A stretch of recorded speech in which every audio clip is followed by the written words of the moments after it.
네, 반기문 유엔 사무총장이 다음 대선 후보로 나올까요? 안 나올까요? 요즘 정치권에서는 이 화두가 뜨거운 감자입니다. 정작 본인은 대선 출마를 하겠다 안 하겠다 의사를 밝힌 적이 한 번도 없죠. 그런데도 여야 불문하고 여의도에서는 자꾸 반 총장에게 어서 오시라 손짓을 합니다. 자, 그 이유 바로 지지율 때문입니다. 한길 리서치의 조사 결과 한번 보겠습니다. 전국 성인 남녀 1000명을 대상으로 차기 대권 후보 지지도를 물었는데요. 보시는 것처럼 반기문 총장의 지지율 39.7%, 40%에 육박했습니다. 쟁쟁한 후보들을 바짝 눌렀는데요. 야권의 대선 후보 1순위라는 박원순 서울시장 13.5%로 3분의 1에 불과합니다. 이러다 보니까 어제 박근혜 대통령이 국회를 찾은 날이죠. 시점이 묘하게도 같은 날 새누리당 친박 모임인 국가경쟁력 강화 포럼은 반기문 총장의 대선 출마 여부를 주제로 세미나를 열었습니다. 자, 아직 대통령 임기 2년 차입니다. 그런데 왜 친박계는 반기문 띄우기에 나섰을까요? 또 하나, 여야 모두 뚜렷한 대권 주자는 없죠. 어찌 보면 3년 뒤 대통령 자리는 무주공산입니다. 반 총장의 의지와 상관없이 이미 그는 다음 대선의 캐스팅 보트로 자리 잡은 것 같습니다. 이 상황 시사멘토 이영작 석좌 교수와 지금 함께 분석해보죠. 예, 지금 방금 말씀을 드렸습니다만 오늘 이영작 박사님과 할 얘기가 많습니다. 지금 이영작 박사님 같은 경우에는 여러분 다 잘 아시다시피 고 김대중 전 대통령의 부인이시죠. 이휘호 여사의 이 친척 되시는 분이기 때문에 또 이휘호 여사의 대북 특사설도 나오고 있습니다. 그래서 오늘 이영작 박사님 모시고 그러한 문제들 직접 얘기 들어보겠습니다. 박사님 어서 오십시오. 예. 자, 먼저, 반기문 총장, 지금 방금 얘기 들으셨는데, 자, 반 총장님, 갑자기 이거 이렇게 자꾸 얘기가 나와요. 어떻게 보세요? 더군다나 어저께 친박들이 세미나를 했다는 거 아닙니까? 어떻게 보십니까? 우선, 반 총장에 대해서 그렇게, 관심도가 높다는 거는, 좀 여러 가지 시각으로 생각을 할 수 있지만, 우선 지금 현재 나와 있는 후보들이 마음에 안 든다는 얘기죠. 특히 이제 반 총장을 지지하는 분들이 대부분이 다 여권 지지자들이거든요. 네. 여권 지지자들이 대충 지금 여권 지지가 한 45% 되는데요. 예. 그 중에서 39.7% 예. 거의 다가 지금 반 총장을 지지하고 있다는 거거든요. 그러니까 지금 이 여당 그냥 그 반 총장을 빼고 여권 지지자들만 다 합치면 20%가 안 돼요. 네. 그런데 지금 반 총장이 저렇게 나오고, 그러니까 과거에 박근혜 대통령이 대통령 되기 전에 33에서 35% 정도 받고 있었는데 그것보다 더 높은 지지를 받고 있으니까 어떤 점에 생각하면은 여권 지지자들이 이게 좀 좌파한테 정권을 내주면 안 될 텐데 하는 그런 생각에 지금 반기문 총장을 지지하고 있지 않는가 이렇게 생각하고요. 또 한 가지는 반 총장은 전 세계를 다니면서 정말 좋은 말만 하고 다니고 좋은 모습만 계속 보이잖아요. 원래 사무총장이 그러잖아요. 그리고 또 반 총장이 이렇게 착하신 분이니까. 근데 이제 그래서 그 만들어진 이미지가 있는 거죠. 그러니까 반 총장의 이미지와 여권 지지자들의 말하자면은 좀 어떻게 생각하면 절망적인 상황. 그것이 반 총장의 지지율을 높이지 않나 이렇게 생각합니다. 그렇군요. 근데 이제 가장 중요한 것이 과연 친박들이 그렇게 반 총장, 친박 의원들이 반 총장에 대한 세미나가 우연히 했는지 아니면 필연적으로 했는지 그 부분에 대해서 저희가 한번 알아보려고 하는데요. 어떻게 전화 연결돼 있습니까? 예, 전화 연결. 저희가 이택수 대표라고 어제 그 발제를 하신 분을 직접 잠깐만 한 1, 2분 동안 그거 어떻게 의도적으로 그거 얘기가 나왔는지 그 얘기를 한번 들어보려고 하는데 제가 한 가지만 더 여쭙겠습니다. 아까 저희가 CG를 잠깐 보여드렸는데요. 반기문, 안철수 두 사람의 지지율, 이제 그 추이의 변화를 이제 저희가 지금 지금 다시 화면에 나오네요. 보여드렸는데, 반기문 총장, 일부에서는 제2의 안철수 현상이라고 말하는데, 안철수 현상과 반기문 총장이 만일 현실 정치에 나왔을 때, 어떤 차이가 있을 거라고 보십니까? 안철수 의원은 이제 처음부터 현실 정치를 하겠다고 나왔는데, 사실은, 어떻게 말을 해야 될까? 뭐를 해야 될지를 모르는 거예요. 그러니까 마지막에 가서 어려운 순간에 되면 결정을 못하고 뒤로 물러난 거거든요.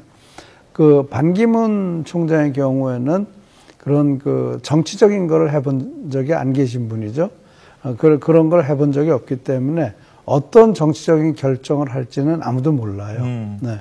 어떻게 생각을 하면 미국에서 과거에 그 아이젠하워 같은 사람이 대단한 인기를 끌고 있었거든요. 그래서 그 개인적인 인기로 그 사람이 대통령은 2번을 했지만 그분이 그렇게 성공한 대통령으로 기록되지는 않았어요. 그 경제도 무척 어려웠고 그렇죠. 워낙 개인적인 인기 때문에 이제 대통령 2번 당선된 거죠. 그래서 만약에 순전히 그런 시각으로만 본다면은 나라에서 하는 일 없이 중심만 잡아주는 사람으로서 역할을 한다면은 반 총장도 가능성이 아주 없는 건 아니겠죠. 알겠습니다. 그런데 자, 일을 해야 된다면 이제 좀 문제가 달라지겠죠. 그렇죠. 자, 그러면 어제 있었던 그 세미나, 거기에서 지금 발전했던 이텍스 리얼미터 대표 전화 연결해 보겠습니다. 이 대표님 나와 계시죠? 네, 안녕하세요. 예, 안녕하세요. 이 대표님. 네. 어제 거기 가셔가지고 저 반 총장 얘기 좀 많이 하셨던 모양이에요. 예? 네, 그 2017년 대선 판세를 분석하면서 뭐 최근에 저희 조사는 아니었습니다만 다른 조사기관에서 한 결과가 반기문 총장이 매우 높게 나타났기 때문에 그 부분을 이제 짚고 넘어갔고요. 그 짚는 과정에서 이제 반기문 총장 지지율이 뭐 조사기관마다 조금 약간 차이가 있었습니다. 왜냐하면 그 조금 전에 소개된 조사 결과는 이제 큰 격차가 있었던 조사였고 비교적 격차가 크지 않았던 조사도 있었기 때문에 그 조사 방법상 좀 차이가 있었거든요. 그런 부분들도 네, 짚어드렸던 건데 언론에는 이제 반기문 총장 그 화제로 삼은 것만 보도가 됐기 때문에 좀 그런 그 약간은 오해 측면도 좀 있었던 것 같습니다. 제가 단도직입적으로 여쭙겠습니다. 어제 어제였었죠? 저 세미나가요. 그죠? 네네. 그게 원래 비공개인데, 어제는 공개, 기자분들 다 거기 계셨죠? 그렇습니다. 그렇죠. 그래서 제가 여쭤보는 건데, 언제 연락받으셨어요? 저 세미나에 나와서 그 반기문 총장 얘기 좀 해달라고? 섭외를 받은 거는 2주 전쯤 됐고요. 그 주제는 사실 제가 정했습니다. 왜냐하면 주제를 정해놓고 섭외를 한 건 아니었고, 원래는 이제 보도가 돼서 이제 저도 말씀을 드리는데, 최경환 부총리께서 섭외가 됐었는데, 시간이 안 돼서, 그래서, 최 부총리님은 이제 다음번으로, 연기가 된 것 같고요. 제가, 국내 정치 현안과 관련해서, 발전해달라고 했는데, 주제는 한 일주일 전쯤에 제가, 이것으로 하는 게 어떻겠느냐고 제가 말씀을 드렸고요.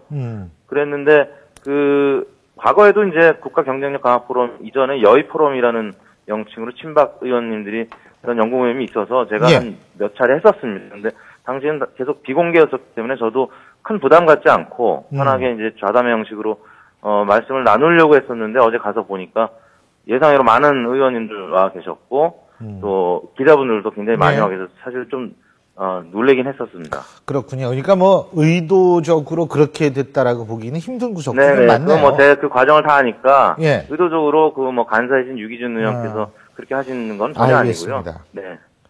오늘 전화 연결 감사합니다. 네, 감사합니다. 지금까지 리얼미터 이택수 대표였고요. 자, 지금 얘기를 들어보니까 뭐 의도적으로 한 것 같지는 않네요.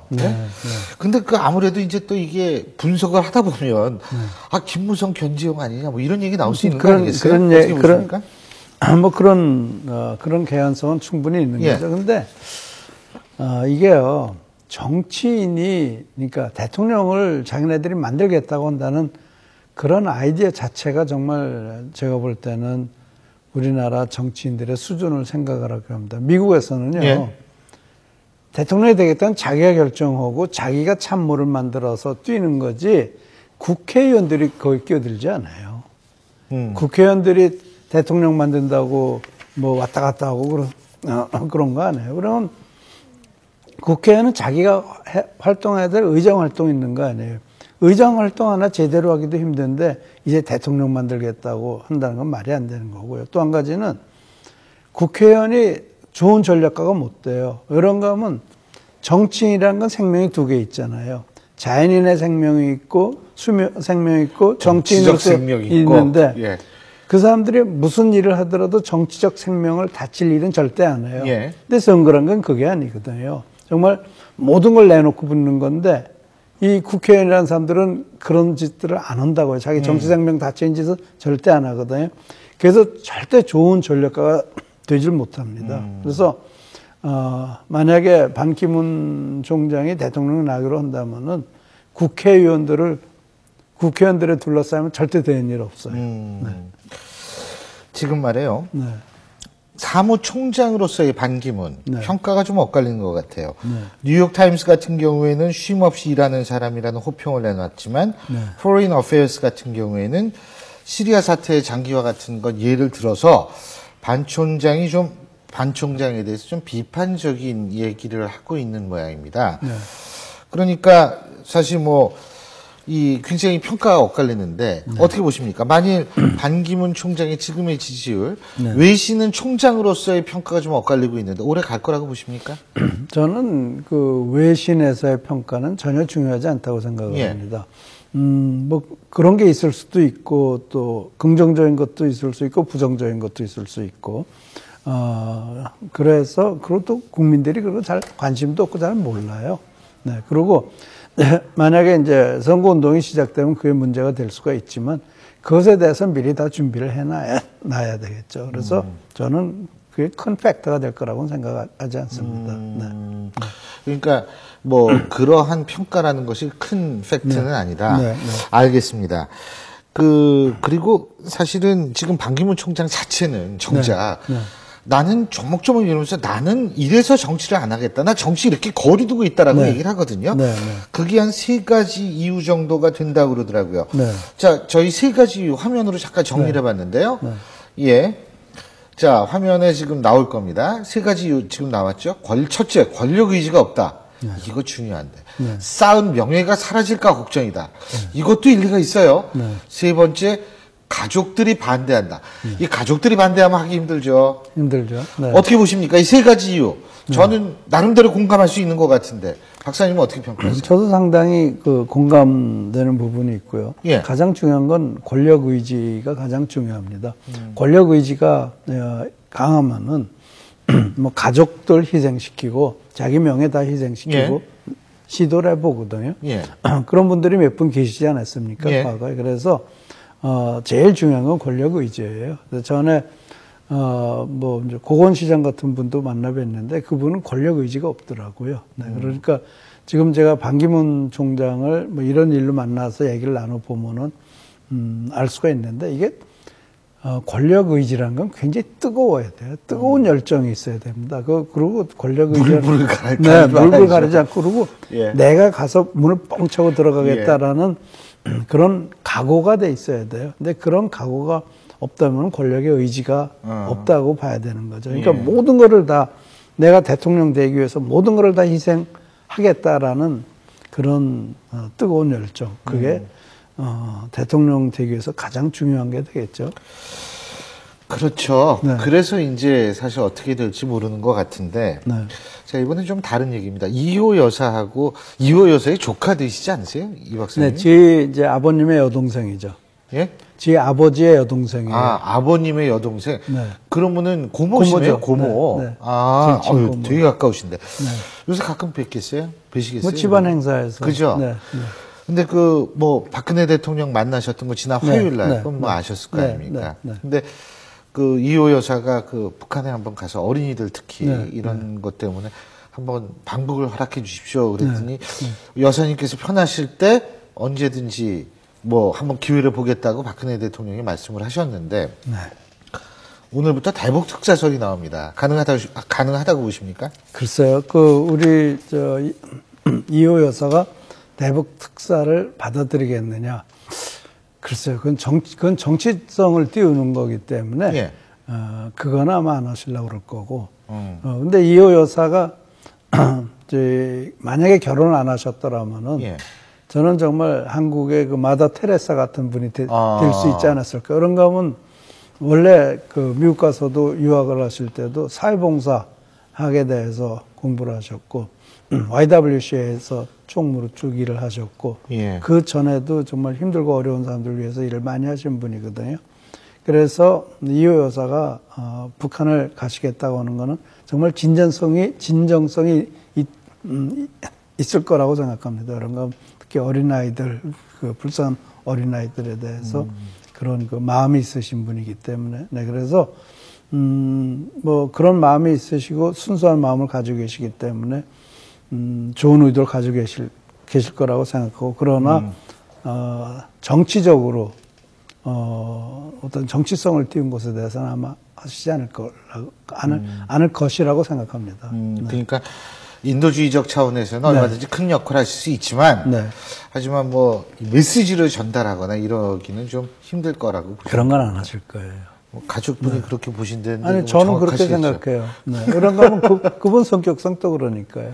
그러니까 제가 그랬잖아요. 정말 결혼을 안 하시고 그냥 혼자 사셨다면 마더 테레사 같이 그런 봉사를 하고 사시지 않았겠는가, 이렇게 생각을 해보는, 제가 뭐 틀릴 수도 있지만, 내가 우리 고모가 아니니까. 근데 아마 그랬을 수도 있는 분인데, 결혼하시면서 정치인의 부인이 됐기 때문에 이제 지금.